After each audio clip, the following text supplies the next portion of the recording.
Everywhere I turned, they said, no, it won't happen, it's not gonna happen, and forget about it. I tell you, when I met those agents and managers, their reaction was, oh, Arnold, that is so funny. Are you kidding me? You're gigantic, you're like a monster. It doesn't happen.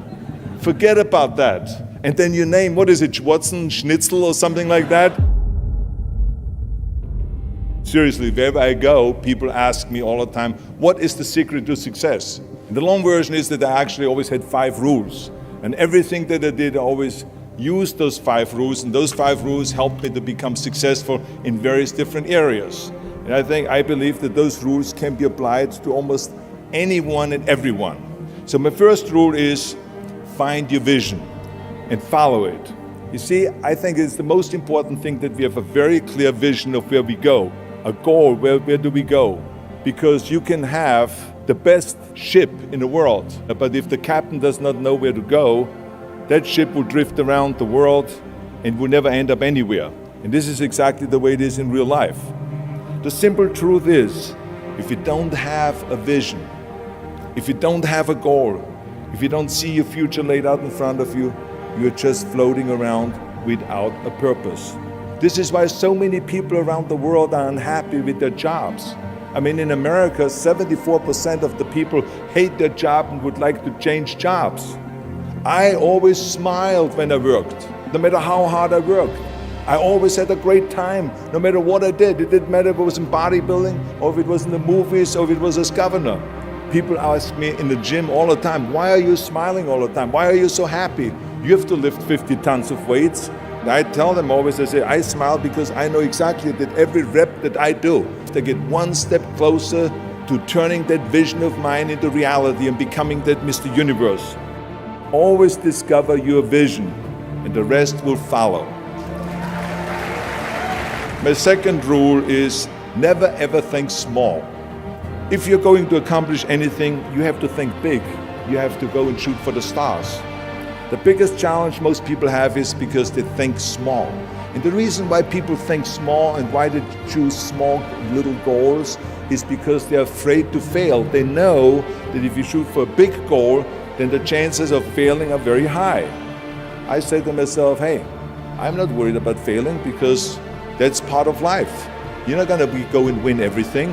And how far can you fall? Look at this is the ground. That's as far as I can fall. And you know something? That the only time you really consider the failure is if you fall and you don't get up. But if you get up, you never consider the failure. So I never considered myself a failure. I always considered myself a winner, even though I fell every so often. But I always got up and I always moved forward. I didn't just think about being in movies. No, I wanted to be a movie star. I wanted to have a BAFTA-title billing. I wanted to become the highest paid entertainer. I basically wanted to be another John Wayne. What's wrong with that? Never think small, think big. My third rule is ignore the naysayers. I think it is natural that when you have a big vision and big dreams and you have big goals, that people are going to say around you, I don't think it can be done. I think it's impossible. I tell you, I heard this all the time, but I want to tell you, don't ever let them stop you from dreaming and from shooting for the big goal. Just think about how many times my career would have stopped.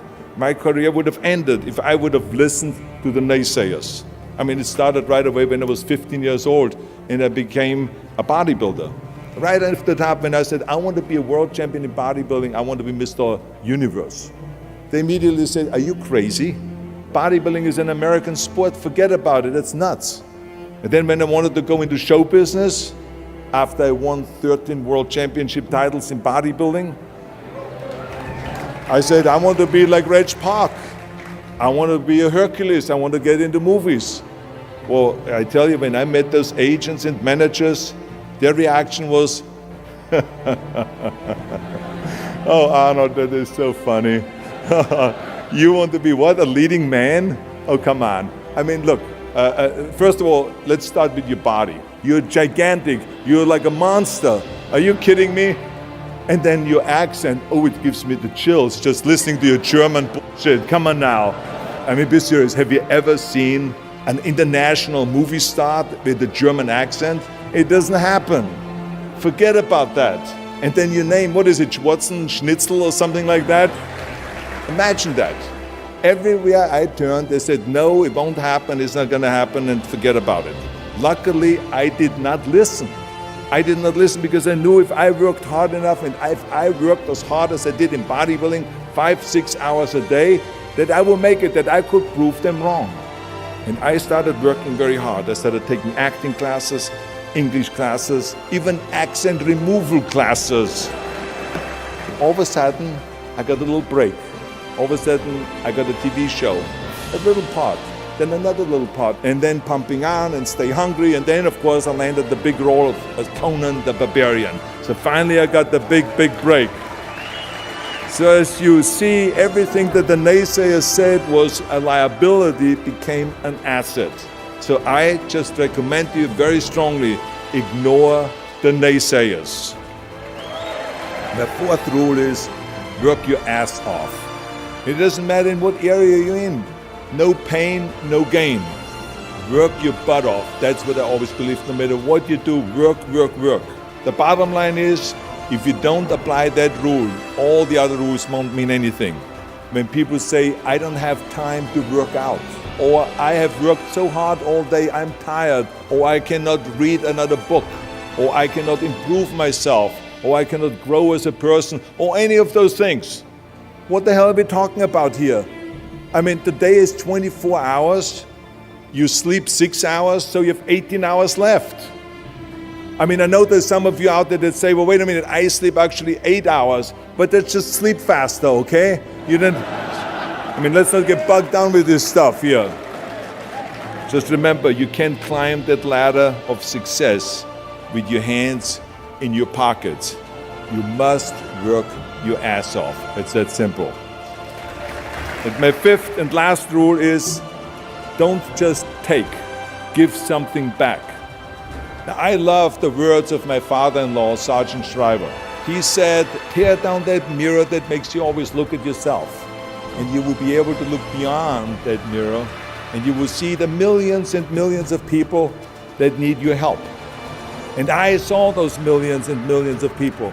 And this is why I tried to take every opportunity that I could to give something back. I started training Special Olympians.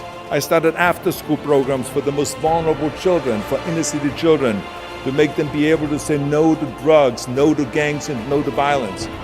We don't have to just work on me. We should also work on we. To lead a truly full life, you must give back.